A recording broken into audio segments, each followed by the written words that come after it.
Assalamualaikum warahmatullahi wabarakatuh. Baik anak-anakku sekalian, kita akan mempelajari tentang kerajaan-kerajaan Islam di Indonesia. Dengan mempelajari kerajaan Islam di Indonesia diharapkan kalian sebagai orang Islam sedikitnya tahu tentang kerajaan-kerajaan Islam yang pernah berdiri di Indonesia dan bisa mengambil hikmah dan suri tauladan dari para raja-raja di kerajaan Islam ini. Baik anak-anak sekalian, perlu kita ketahui bahwa kerajaan Islam yang pertama di Indonesia adalah kerajaan Samudra Pasai. Bisa kalian kita lihat lokasi Samudra Pasai ada di Sumatera bagian utara. Di dalam peta berwarna biru itu adalah wilayah kerajaan Samudra Pasai. Baik anak-anak sekalian, kita akan mempelajari kerajaan Islam yang ada di Indonesia. Yang pertama adalah Kerajaan Perlak. Kerajaan Perlak adalah kerajaan Islam yang tertua di Indonesia, berdiri pada tahun 840 Masehi. Apa bukti daripada berdirinya kerajaan Perlak ini? Ada bukti sejarah, yaitu dari naskah tua yang berbahasa Melayu, seperti naskah tua Idaratul Haq fi Mamlakatil Ferlah wal Fasi, dan juga ada di dalam kitab Tazkirah Tabakat Jumbo Sultan As-Salatin. Juga adanya silsilah Sultan Perlak dan sultan yang berasal dari Samudra Pasai. Keberadaan kerajaan Perlak juga bisa dibuktikan dengan penemuan mata uang di Perlak yang terbuat dari emas atau dirham, dari perak, kubang, atau yang terbuat dari tembaga dan kuningan.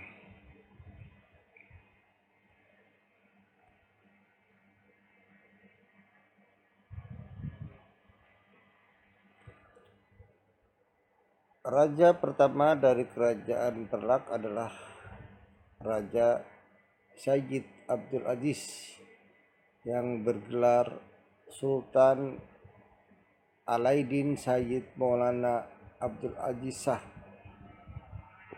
tahun 840 sampai 964. Kerajaan Perlak ini mengalami masa jaya, yaitu pada masa pemerintahan Sultan Makdum Alaiddin Malik Muhammad Amin Shah kedua, yaitu tahun 1225 sampai 1263. Sultan Makdum Alaiddin Malik Muhammad Amin Shah II mengawinkan putrinya yang bernama Putri Ganggang Sari atau Putri Raihani dengan Sultan Malikul Saleh dari Samudra Pasai, serta Putri Ratna Kumala dengan Raja Tumasik yang berasal dari Singapura yang bernama Iskandar Shah, yang kemudian bergelar Sultan Muhammad Shah. Raja terakhir dari kerajaan Perlak adalah Sultan Makdum Alaiddin Malik Abdul Aziz Shah 1263 sampai 1292. Setelah beliau wafat, kerajaan Perlak disatukan dengan kerajaan Samudra Pasai oleh Muhammad Malikul Dahir, putra Sultan Malikul Saleh dengan Putri Ganggang Sari.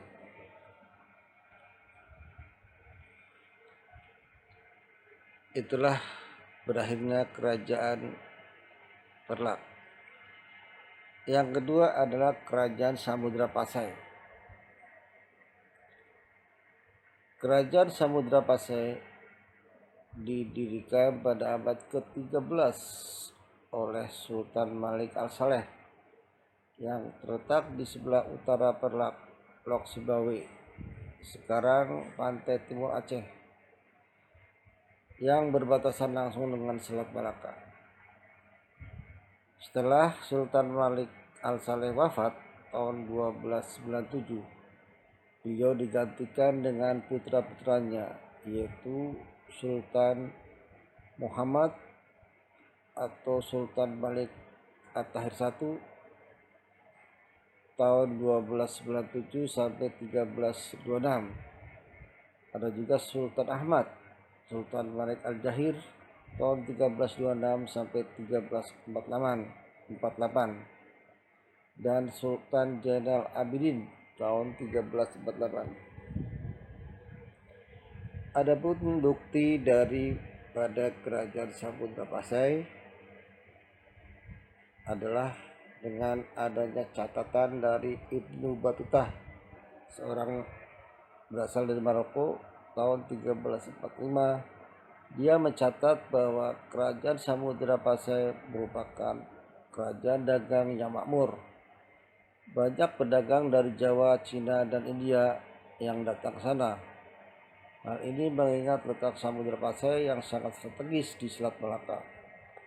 Mata uang yang digunakan pada waktu adalah mata uang emas yang disebut sebagai dirham atau dirham.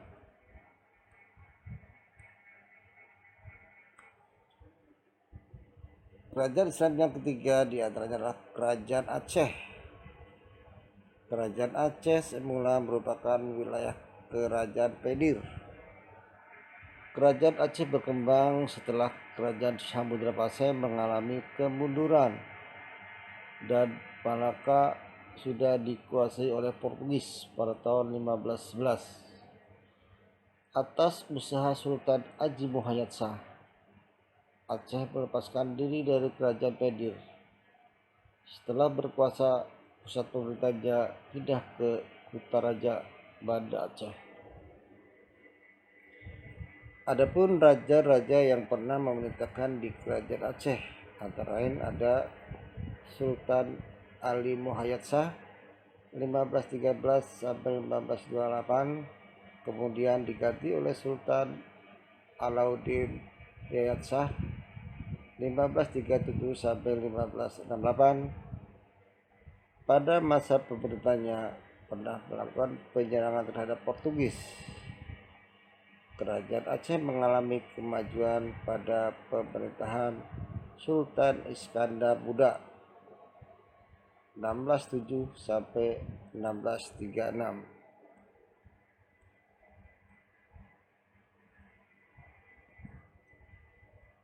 Pada masa pemerintahan Sultan Iskandar Muda, hidup ulama-ulama besar. Di antaranya ada Hamzah Fansuri, Samsudin As-Sumatrani, Nuruddin Aranevi, dan Abdul Rauf. Keempat ulama ini sangat berpengaruh bukan hanya di Aceh, tetapi juga sampai ke Pulau Jawa. Pada masa pemerintahnya, Sultan Iskandar Muda menciptakan buku Undang-Undang Hukum Mahkota Alam.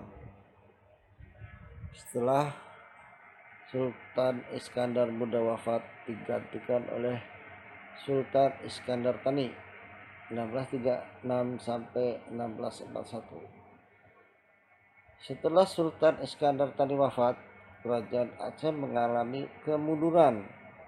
Hal ini disebabkan karena tidak ada pemimpin yang mampu mengendalikan Aceh sepeninggal beliau.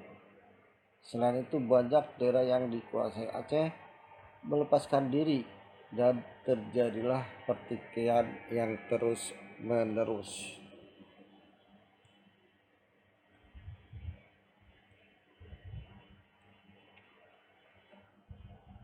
Keempat adalah Kerajaan Demak.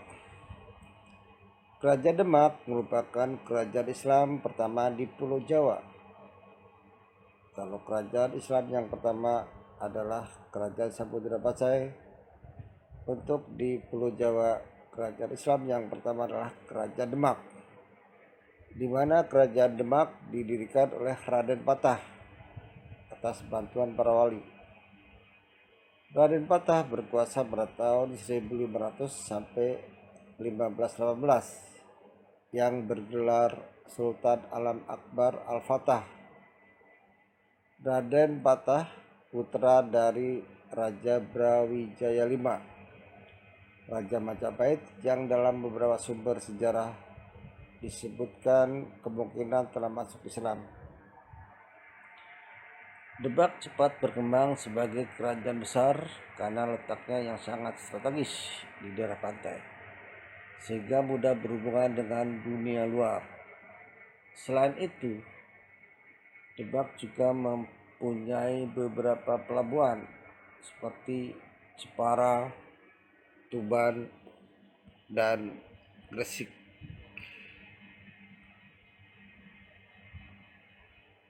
Bisa kalian lihat kekuasaan Kerajaan Demak ada di wilayah bagian utara Pulau Jawa. Itu gambar daripada Masjid Demak, peninggalan dari Kerajaan Demak. Pada masa pemerintahan Raden Patah, tepatnya tahun 1513, Demak melakukan penyerangan terhadap Portugis di Malaka, atau yang disebut sebagai Ekspedisi Militer 1. Di bawah pimpinannya menantunya seorang keturunan Persia yang bernama Abdul Qadir bin Muhammad Yunus, yang karena menjadi Adipati Jepara diberi gelar Adipati bin Yunus. Kemudian Adipati bin Yunus ini dipanggil dengan sebutan Pati Unus.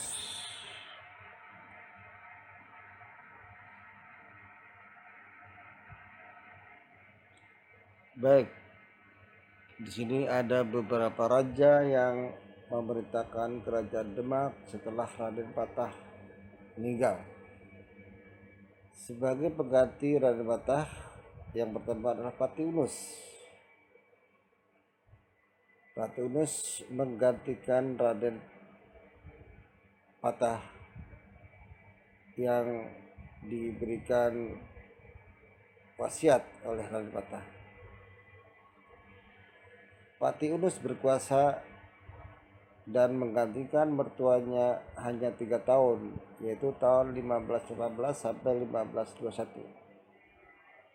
Karena ia meninggal dalam memimpin ekspedisi militer kedua untuk menyerang Portugis. Walaupun ia sudah diangkat menjadi Sultan Demak, Pati Unus dikenal sebagai Pangeran Sabrang Lor. Jadi Pati Unus mendapat sebutan sebagai Pangeran Sabrang Lor. Kenapa? Karena jasanya yang melakukan penyerangan terhadap Portugis di Malaka. Walaupun penyerangan Pati Unus itu mengalami kegagalan, tetapi menimbulkan korban jiwa yang sangat besar di pihak Portugis.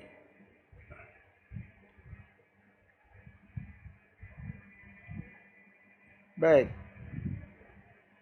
setelah Pati Unus wafat, terjadi perebutan kekuasaan antara Raden Kikin dan Pangeran Trenggono. Keduanya putra dari Raden Patah, yang berujung dengan dibunuhnya Raden Kikin oleh Raden Mukmin di pinggir sungai, sehingga beliau dijuluki sebagai Pangeran Sekar Sedo Ingklapen.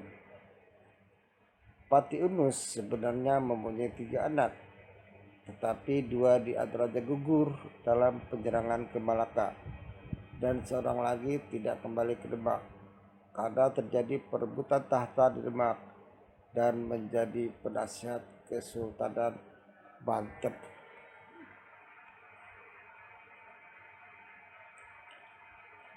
Kekuasaan Sultan Trenggono.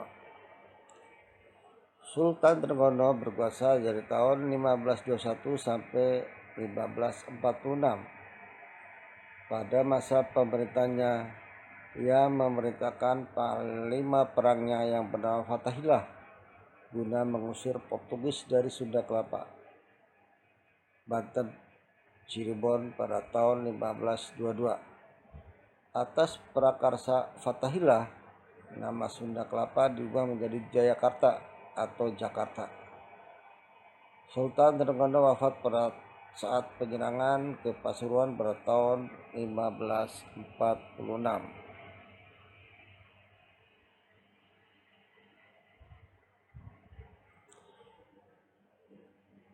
Sepeninggalnya Trenggono, di Kerajaan Demak terjadi perebutan kekuasaan lagi. Perselisihan itu timbul antara Arya Penangsang, putra Raden Kikin, dan Sultan Demak, Raden Mukmin yang bergelar Sunan Prawoto atau putra Sultan Trenggono. Perselisihan itu mengakibatkan Sunan Prawoto dibunuh oleh Tangkut, orang suruhan dari Arya Penangsang, anak Pangeran Sekar Sedo ing Lapen.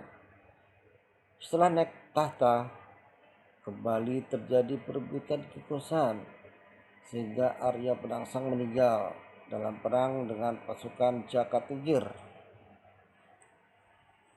Adipati Pajang, menantu Sultan Trenggono, pada tahun 1508.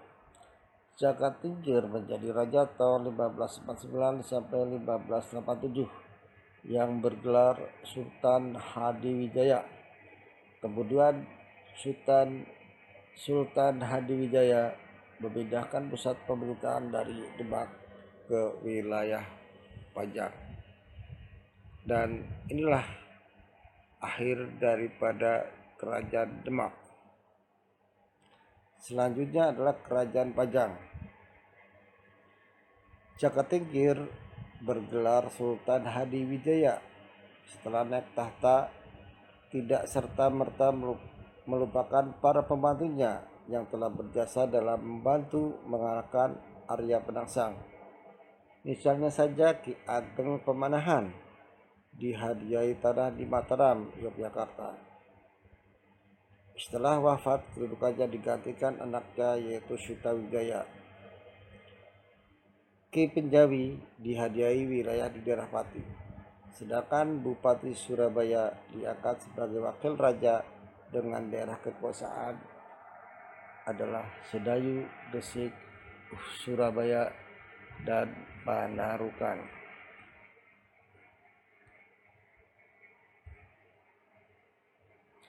Sultan Hadiwijaya wafat pada tahun 1582 dan kedudukannya digantikan putranya yaitu Pangeran Bendawa.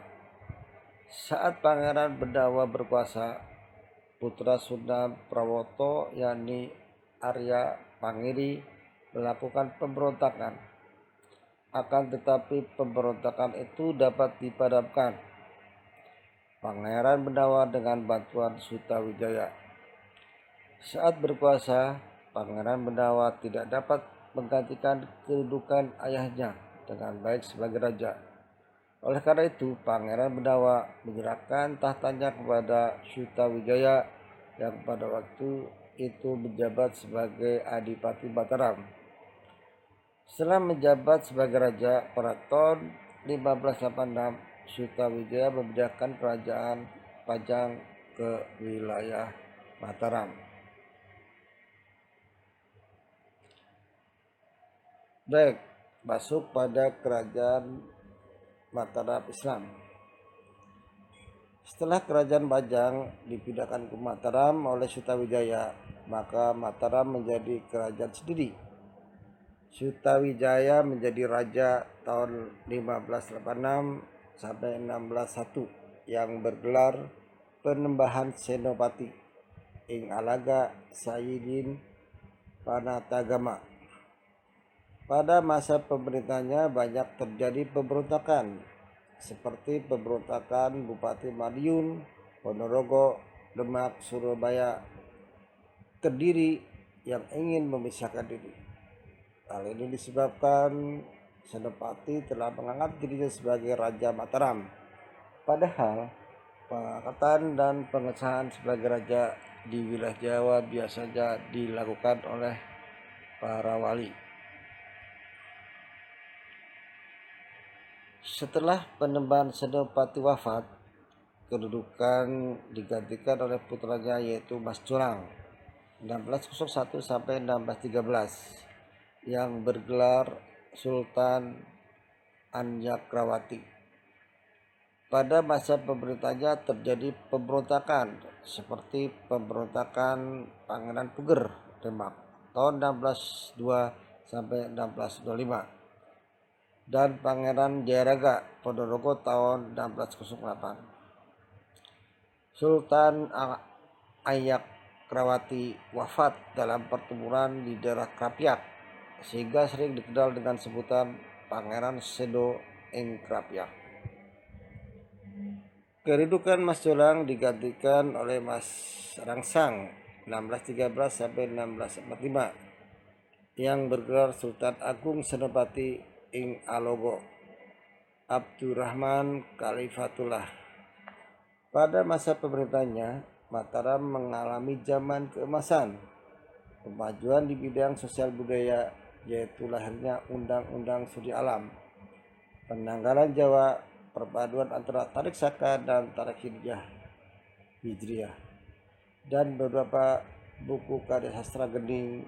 Sultan Agung pernah melakukan penyerangan terhadap VOC di Batavia pada tahun 1626, 1628, dan 1629, akan tetapi gagal.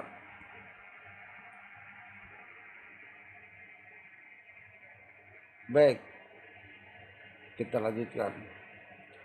Setelah Sultan Agung wafat, kedudukannya digantikan oleh Amangkurat I 1645 sampai 1677.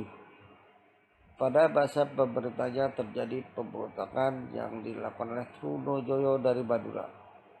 Hal ini disebabkan Amangkurat I menjalin hubungan dengan Belanda, dan pemberontakan itu dapat dipadamkan karena bantuan Belanda.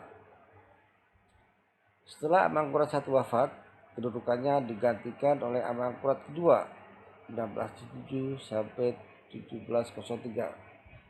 Pada masa pemerintahnya, wilayah Mataram semakin sempit karena diambil oleh Belanda, sehingga raja-raja yang berkuasa setelah Amangkurat II tidak mampu menahan pengaruh Belanda yang semakin kuat. Pada tahun 1755 diadakan Perjanjian Cianti yang mengakibatkan Mataram terpecah menjadi dua. Adapun isi daripada Perjanjian Cianti ini bisa mengakibatkan Mataram terpecah menjadi dua, yaitu daerah Ngayogyakarta Adiningrat yang berpusat di Yogyakarta dengan Raja Mangkubumi yang bergelar Hamengkubuwono I. Yang kedua, Kesuhunan Surakarta yang berpusat di Surakarta dengan Raja Susuhunan Pakubuwono. Itulah isi daripada Perjanjian Cianti.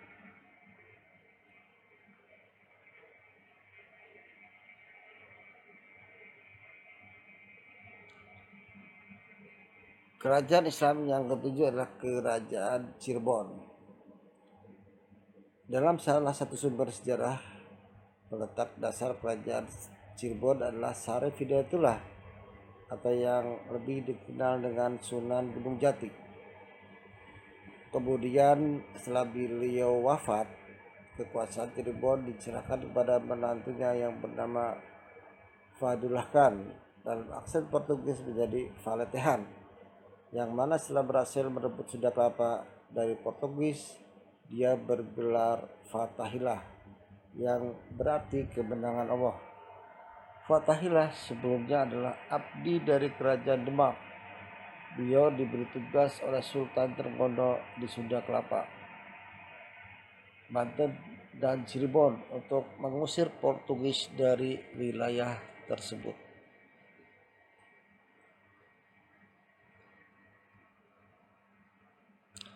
Tahun 1679, Cirebon terpaksa dibagi menjadi dua, yaitu Kesepuhan dan Kanoman. Waktu itu VOC sudah bercokol kuat di Batavia. Dengan politik divide et impera, Kesultanan Kanoman dibagi menjadi dua, yaitu Kesultanan Kanoman dan Keciribonan. Dengan demikian, kekuasaan Cirebon terbagi menjadi tiga, yaitu Kasepuhan, Kanoman, dan Kacirebonan. Yang ke-8 adalah Kerajaan Banten. Semenjak menjadi kerajaan yang merdeka, yang terlepas dari Kerajaan Demak, Kerajaan Banten mengalami kemajuan yang sangat pesat. Begitu juga dengan agama Islam. Raja pertama Kerajaan Banten yaitu Sultan Hasanuddin 1552 sampai 1570, putra tertua dari Fathahillah.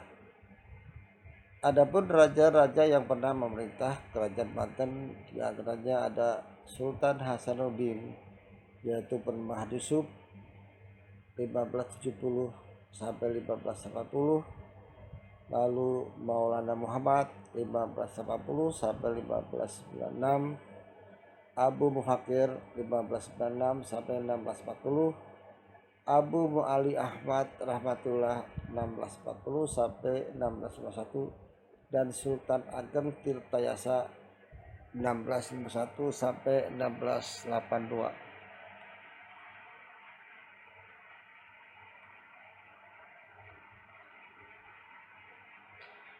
Kerajaan Banten mencapai masa kejayaan di bawah pemerintahan Sultan Ageng Tirtayasa. Pada masa pemerintahannya terjadi penyerangan terhadap VOC sebanyak 3 kali. Dengan siasat divide et impera, Sultan Ageng Tirtayasa diadu domba dengan putranya sendiri yaitu Sultan Haji. Akhirnya Sultan Ageng Tirtayasa dapat ditangkap dan diasingkan hingga wafat. Penggantinya adalah Sultan Haji, memiliki kedekatan dengan VOC sehingga VOC dapat menguasai Banten.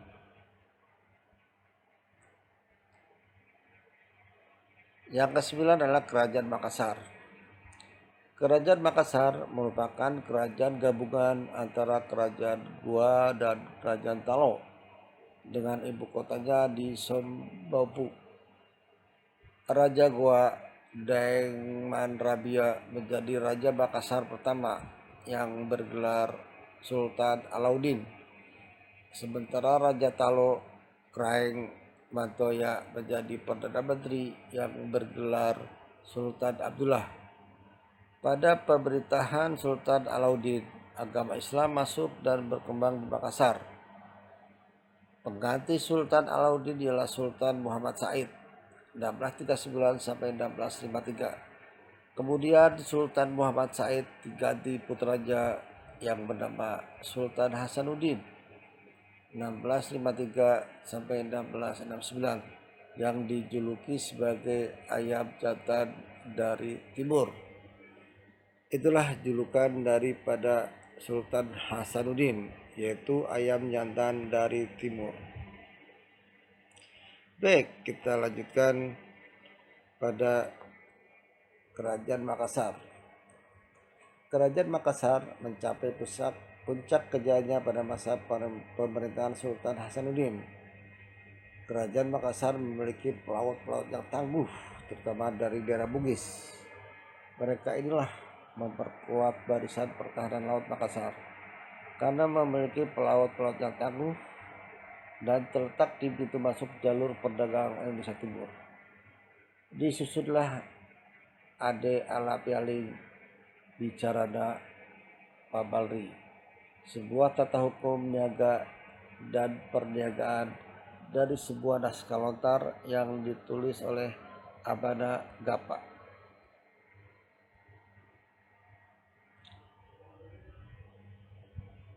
Karena ketakutan Belanda, maka Belanda menyerang kerajaan Makassar dengan bantuan Raja Bone, yaitu Aru Palaka. Dan akhirnya pada tahun 1667 Belanda dapat memaksa Sultan Hasanuddin untuk menandatangani perjanjian Bongaya. Isi dari perjanjian Bongaya diantaranya adalah Belanda memperoleh monopoli perdagangan rempah-rempah di Makassar, dan juga Belanda mendirikan benteng pertahanan di Makassar.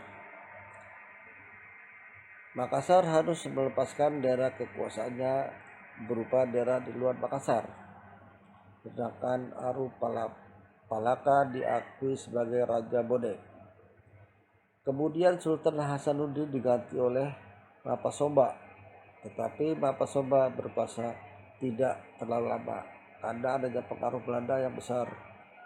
Akhirnya seluruh Sulawesi Selatan dapat dikuasai oleh Belanda.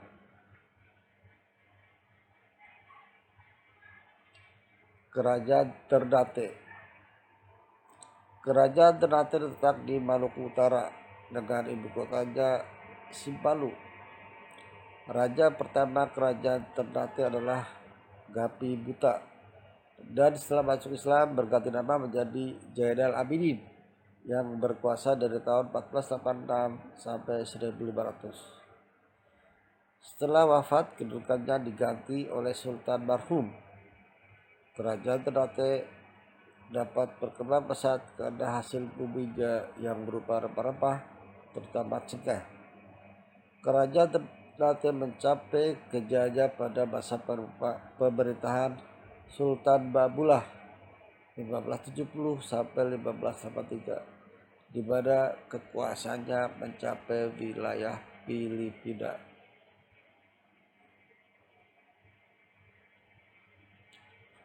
Kerajaan Tidore. Kerajaan Tidore terletak di sebelah selatan Kerajaan Ternate.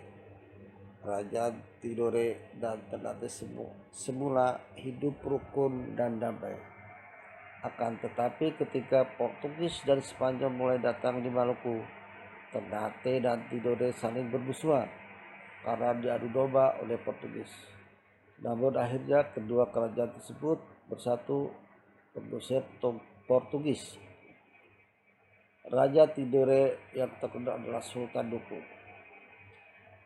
Ketika kerajaan Ternate dan Tidore saling bermusuhan, muncul dua persekutuan dagang, yaitu Ulilima yang dipimpin oleh Ternate dengan anggotanya Ambon, Bacan, Obi, dan Seram, sedangkan Ulisiwa dipimpin oleh Tidore dengan anggota Makian, Halmahera, Kain, dan pulau-pulau lain hingga ke Papua bagian barat. Yang ke-12, Kerajaan Banjar. Atas bantuan dari Kerajaan Demak, Pangeran Tumenggung Samudra dapat menjadi Raja Banjar. Setelah masuk Islam, Pangeran Tumenggung Samudra berganti nama menjadi Sultan Suryadullah. Selain Sultan Suryadullah, tokoh yang berperan mengembangkan Islam di wilayah ini diantaranya Datuk Ribadang, Tuan Tanggang Parangan, dan Aji Dilanggar. Kerajaan Banjar mencapai masa kejayaan pada masa pemerintahan Pangeran Antasari yang sangat anti terhadap penjajahan Belanda. Baik, itulah beberapa raja-raja Islam yang pernah berkuasa di wilayah Nusantara. Sekarang peninggalan sejarah yang bercorak Islam. Yang pertama, masjid. Berbagai hal yang menarik dan menjadi corak khas bangunan masjid, di antaranya sebagian besar atap masjid beratap tumpang, atap yang tersusun semakin ke atas semakin kecil, dan yang paling atas berbentuk limas. Yang kedua, letak masjid dapat di tengah-tengah kota, dekat dengan istana.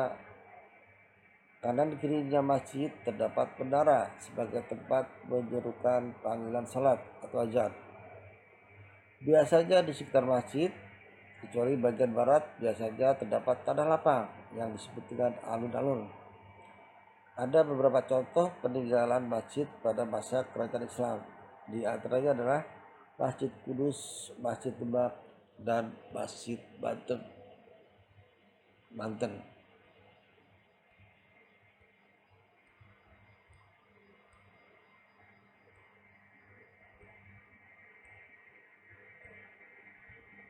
Nah, ini gambar daripada rupa masjid, yaitu Masjid Demak. Baik, yang kedua adalah peninggalan kerajaan Islam berupa keraton. Keraton merupakan tempat raja beserta keluarga tinggal. Keraton dibangun sebagai lambang pusat kekuasaan pemerintahan. Bangunan keraton biasanya dikelilingi oleh pagar tembok, parit, atau sungai kecil buatan. Contohnya adalah Keraton Samudra Pasai, Keraton Banten, Keraton Cirebon, dan Keraton Mataram. Keraton dengan corak Islam diantaranya adalah Keraton Kesultanan Aceh, Keraton Kesultanan Demak, Keraton Kasepuhan, Keraton Kanoman di Cirebon, Banten, Yogyakarta, Surakarta, dan sebagainya.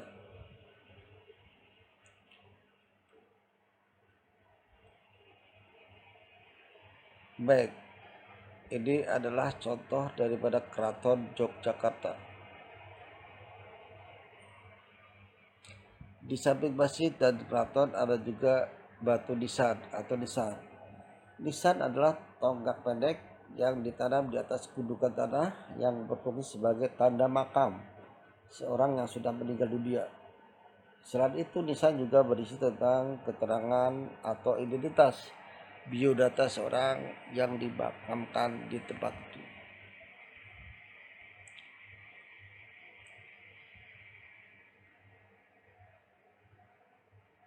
Karya sastra dari ulama. Peninggalan karya sastra yang bercorak Islam di Indonesia dapat dibagi menjadi 4 kelompok.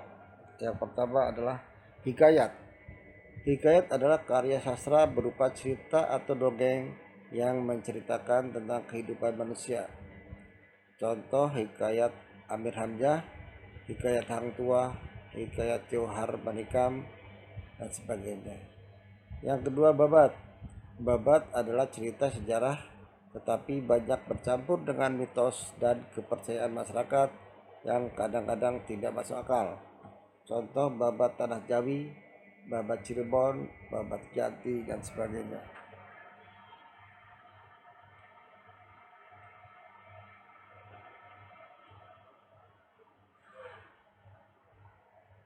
Syair. Syair yaitu puisi lama yang tiap-tiap baitnya terdiri dari 4 baris yang berakhir dengan bunyi yang sama. Contoh syair perahu, syair si burung pingai, syair Abdul Buluk, dan sebagainya. Yang keempat adalah suluk. Suluk adalah kitab yang membentangkan soal-soal tasawuf. Kitab suluk merupakan karya sastra yang tertua. Peninggalan kerajaan Islam di Nusantara. Contoh adalah suluk Wijil, suluk Ngalang, Sumbirang, suluk Sukarsa, dan lain-lain.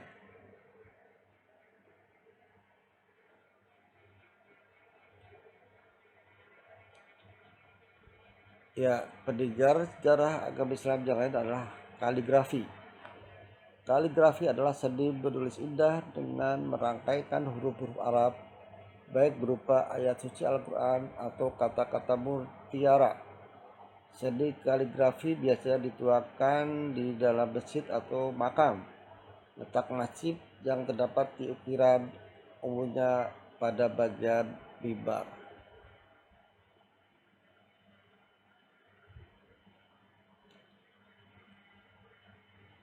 Ini adalah contoh daripada bentuk kaligrafi.